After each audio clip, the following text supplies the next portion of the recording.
Welcome, Middle-earth Wanderers. We continue our series on canon characters that we'll see portrayed in Amazon's Rings of Power. If you visit any page on Amazon.com, you'll notice a little countdown timer. We are less than 24 hours away as of this episode's release. If you don't already have access to Amazon Prime or Amazon Video, use the links in the show notes to start a free trial. I received some recent feedback via Instagram from Dan G, who said, quote, "Just want to thank you. This podcast is so very well done and perfectly helping me as I read through, enjoy, and really understand the Silmarillion on my third try. This is why I started this show nearly 1 year ago, to be a guide to all Middle-earth wanderers. Whether you've just seen the movies, or you're working through the Silmarillion for your third attempt, I'm humbled to wander alongside you, and as Bilbo was fond of saying, not all those who wander are lost. If you have feedback for the show, find me on Instagram or Twitter, or send me an email. Today we'll explore Elrond Half-elven, who, quote, comes into many tales, and is a pivotal figure for Middle-earth. I'll be drawing from The Hobbit and the Lord of the Rings books, as well as JRR Tolkien's The Silmarillion and Unfinished Tales, and Carl Hostetter's book of Tolkien notes called The Nature of Middle-earth, with some input from Robert Foster's The Complete Guide to Middle-earth, and Karen Wynne Fonstad's The Atlas of Middle-earth. If you would like to purchase any of these books, you can use the links in the show notes. Welcome! In the Lord of the Rings podcast, we wander the world of JRR Tolkien by exploring the foundational epic stories from the deep past of Middle-earth. If you enjoyed Tolkien's books, or maybe Peter Jackson's movies, or perhaps you're excited for Amazon Studios' new series, The Rings of Power, and you want to dive deeper into the rich world of Middle-earth, then listen and subscribe. Magovanyan, fellow wanderers. Elrond was born about 50 years before the end of the First Age. His father was Eärendil, the Great Mariner, and his mother was Elwing, granddaughter of Beren and Luthien. We explored Eärendil and Elwing's tale in episodes 31, 32, and 33, but I want to highlight some key points. Eärendil was born in Gondolin before its fall to the second union of elves and men, when the mortal man Tuor married the elf maiden Idril, daughter of Turgon. Elwing was also descendant of both elves and men. Her grandparents were the man Beren and the elf maiden Luthien, who was the daughter of the great elf Thingol and the Maya Melion.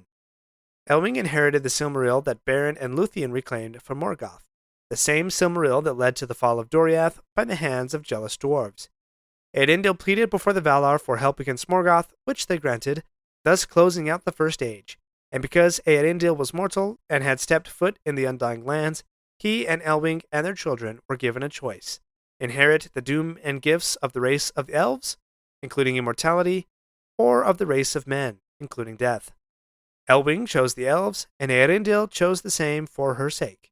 Eärendil's ship was changed to sail into the sky, and the Silmaril was fastened upon his brow, and thus became a new star in the sky. Because of Eärendil's journeys, Elrond actually didn't see his father very much, and his mother was lost, for lack of a better term, when the remaining sons of Fëanor, under their fateful oath, attacked the refugee settlement of elves that Elwing, Elrond, and his brother Elros were living in. After this kinslaying, Elrond and Elros were taken in by Maglor, one of the sons of Fëanor. Quote, "For Maglor took pity upon Elros and Elrond, and he cherished them, and love grew after between them, as little as might be thought. But Maglor's heart was sick and weary with the burden of the dreadful oath." It's likely that Elrond fought alongside the forces of the Valar in the final battle against Morgoth. One hint of this is in the Fellowship, during the Council of Elrond. When Elrond is recalling the last alliance fought against Sauron, he says, quote, "I remember well the splendor of their banners. It recalled to me the glory of the elder days and the hosts of Beleriand." In the Second Age, Elrond dwelt at first in Lindon and served Gil-galad, High King of the Noldor. Like Gil-galad, Elrond was suspicious of Sauron in his fair form Annatar. In Second Age, 1695, when Sauron attacked Eregion to claim the Rings of Power, Elrond was sent by Gil-galad to provide military aid to the elves of that region. Sauron's forces were so great, however, that just 2 years later, Elrond was fighting a retreating action, and would have been overwhelmed if not for a surprise attack on Sauron's rear by the dwarves of Moria, who were sent by Durin. Elrond gathered refugees and rallied the elves, and he established Imladris, or Rivendell, as a refuge and final stronghold against Sauron in Second Age 1697. In the appendix to The Return of the King, we find this line, quote, 1697, Eregion laid waste, death of Celebrimbor, the gates of Moria are shut. Elrond retreats with remnant of the Noldor, and founds the refuge of Imladris. Imladris, known as Rivendell in the common tongue, was indeed a refuge from the cares of Middle-earth. I love Bilbo's description of it in The Hobbit. Quote, Rivendell was perfect, whether you liked food, or sleep, or work, or storytelling, or singing, or just sitting and thinking best, or a pleasant mixture of them all. Evil things did not come into that valley. An interesting side note about the founding of Rivendell. In The Nature of Middle-earth, you can find a few notes where Tolkien is calculating the ages of elves, their growth rates, and trying to determine via calculus the mortal equivalent of particular elves. In one of these calculations, he places Elrond's mortal equivalent age at the founding of Rivendell at 27 years old, and at the end of the Second Age at 45 years old. Imladris would later be a staging ground for the armies of the Last Alliance when they marched on Sauron in the south. The physical descriptions of Elrond come almost exclusively from the Third Age. Indeed, in The Hobbit, it's almost as if Elrond wasn't yet an elf in the mind of Tolkien. Quote, in those days of our tale, there were still some people who had both elves and heroes of the north for ancestors, and Elrond, the master of the house, was their chief. He was as noble and as fair in face as an elf lord, as strong as a warrior, as wise as a wizard, as venerable as a king of dwarves, and as kind as summer. But there seems to be no doubt, once we read the following in the Fellowship of the Ring, quote, the face of Elrond was ageless, neither old nor young, though in it was written the memory of many things both glad and sorrowful. His hair was dark as the shadows of twilight, and upon it was set a circlet of silver. His eyes were grey as a clear evening, and in them was a light like the light of stars. Venerable he seemed as a king crowned with many winters, and yet hale as a tried warrior in the fullness of his strength. Early in the Third Age, Galadriel came to Rivendell to find Celeborn, and with her was their daughter Celebrian. Quote, and it was then that Elrond first saw Celebrian, and loved her, though he said nothing of it. They would eventually wed. Yes, Galadriel is Elrond's mother-in-law. How do you like them apples? They had 3 children, twin sons, and one daughter, Arwen. If you're only a movie fan and haven't read the books, you'll be surprised to hear that Elrond's sons were close friends with Aragorn, and even journeyed with him through the paths of the dead to the Black Gate of Mordor.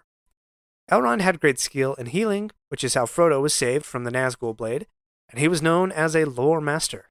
We get a demonstration of this in The Hobbit, when Thorin and Gandalf present their swords to Elrond. Quote, Elrond knew all about runes of every kind. Examining the swords, he gives a clue to his origins. Quote, they are old swords, very old swords of the high elves of the west, my kin. They were made in Gondolin for the Goblin Wars. They must have come from a dragon's hoard or goblin plunder, for dragons and goblins destroyed that city many years ago. Elrond's doings in the Third Age were mostly about preserving memory and helping the Dunedain, that strain of faithful Númenóreans who had dwindled after Elendil and Isildur's deaths.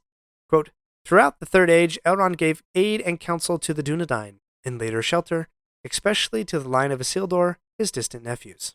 One of these distant nephews was Aragorn, who, after his father's death, quote, Elrond took the place of his father and came to love him as a son of his own, giving him the name Estil, or Hope, and the heirlooms of Aragorn's house. We're not done yet. If you like this episode, please leave a review and share with your friends. And remember to subscribe if you haven't already. We'll be right back. Do you ever find yourself thinking about who would win in a fight between Goku and Superman? Hi, I'm James Gabsy, and on the Who Would Win show, me and my co-host Ray ignore anything important happening in the outside world and debate fictional battles between characters from comics, movies, and video games. We got a new show every week, and almost always am I the winner. Yeah, not true, Ray. In the past, we've discussed such matches as Captain America versus Darth Vader, Solid Snake versus the Iron Giant, classic matchups like RoboCop versus Terminator, and even the Muppets versus Sesame Street. That one was crazy. So if you're a fan of geek culture and love a spirited debate, check out the Who Would Win show wherever you get your podcasts, or check us out at whowouldwinshow.com. I believe that Elrond's chief role in Middle-earth is that of memory, or preservation of memory of things that were before, even reaching back to their roots. In the Council of Elrond, he says to Frodo, quote, my memory reaches back even to the elder days. Elendil was my sire, who was born in Gondolin before its fall, and my mother was Elwing, daughter of Dior, son of Luthien of Doriath. I have seen 3 ages in the west of the world, and many defeats, and many fruitless victories. The Silmarillion also offers this description, quote, he preserved through many lines of men the memory of all that had been fair, and the house of Elrond was a refuge for the weary and the oppressed, and treasury of good counsel and wise lore. It was even Elrond who said the phrase, now taken up by the Rings of Power writers, quote, for nothing is evil in the beginning. Even Sauron was not so. Unfinished Tales also gives us this bit. Quote, even such documents as were preserved in Gondor or in Imladris, where in the care of Elrond were deposited the surviving treasures of the northern Númenórean kings. So Elrond's role is a memory keeper, a preserver of lore and remembrance of things once fair but now lost. This is one of Tolkien's themes. The original things are always the best, and all fades with time. The two trees of Valinor, once lost, could not be made again. Feanor's Silmarils could never be replicated. Aragorn is a descendant of a once proud and mighty and blessed kingdom of men. Indeed, preservation seems to be the primary power of the three rings, as Elrond assures the council, quote, they are not idle. Those who made them did not desire strength or domination or hoarded wealth, but understanding, making, and healing, to preserve all things unstained. One last bit on Elrond being the personification of memory. Only when it was decided that Imladris would be made a final and permanent refuge against evil, a place where the memory of fair things could remain, only then did Gil-galad give a ring of power to Elrond, for he was the keeper of the ring Vilya, the ring of air. Elrond is also the personification of Tolkien's theme of choice. So many times does choice and its counter-theme of fate work its way into Tolkien's works, and Elrond was given a unique choice, be an elf or be a man. His parents chose to be elves, Elros chose to be a mortal man. Elrond also chose to inherit the immortality of the elves. Quote, Elrond chose to be of elven kind, and became a master of wisdom. After the doom was pronounced to Eärendil, Elwing, Elrond, and Elros, and they were able to make their choice, Elrond's growth rate changed. Quote, Elrond, the Half-elven, should age slower than ordinary men before the doom of the Valar was spoken, is what Tolkien wrote in a note when he was trying to calculate Elrond's age. But if the personification of Tolkien's themes of memory, preservation, and choice aren't enough, let's add one more, the theme of sorrow. Again, as he said to Frodo, quote, I have seen 3 ages in the west of the world, and many defeats, and many fruitless victories. And in the appendix, we get this small line, quote, for Elrond, all chances of the War of the Ring were fraught with sorrow. This is because if the War of the Ring failed, then everything Elrond had fought for thousands of years would be lost. But if the War of the Ring finally resulted in a fruitful victory, and Sauron was finally overthrown, then 2 things would happen. The power of the 3 rings would diminish, and all that they had preserved would slowly be undone, and Elrond would thus need to pass out of Middle-earth and go to Valinor. Not a bad situation, right? Well, he loved his daughter Arwen, and she could also choose immortality or mortality, just like her father and grandparents. And we know what she chose. Quote, I choose a mortal life. I would rather live one lifetime with you than face all the ages of this world alone. So not only would he lose what he had preserved, he would also lose his daughter. So either way the War of the Ring resulted, Elrond would have sorrow in it. And I love his face at the end of the Return of the King when he silently gives Arwen away. It's about 2 seconds, but he goes from sorrow to resolve. I hope you enjoyed exploring Elrond's backstory with me. In the Rings of Power, I look forward to seeing a young, rising star Elrond in the Second Age, learning from Gil-galad and trying to establish friendships and striving against Sauron.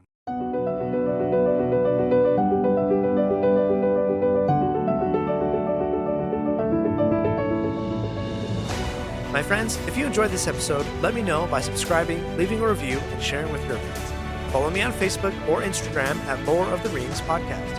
For feedback on the show, please email me using the link in the show notes. Until next Thursday, remember, not all those who wander are lost.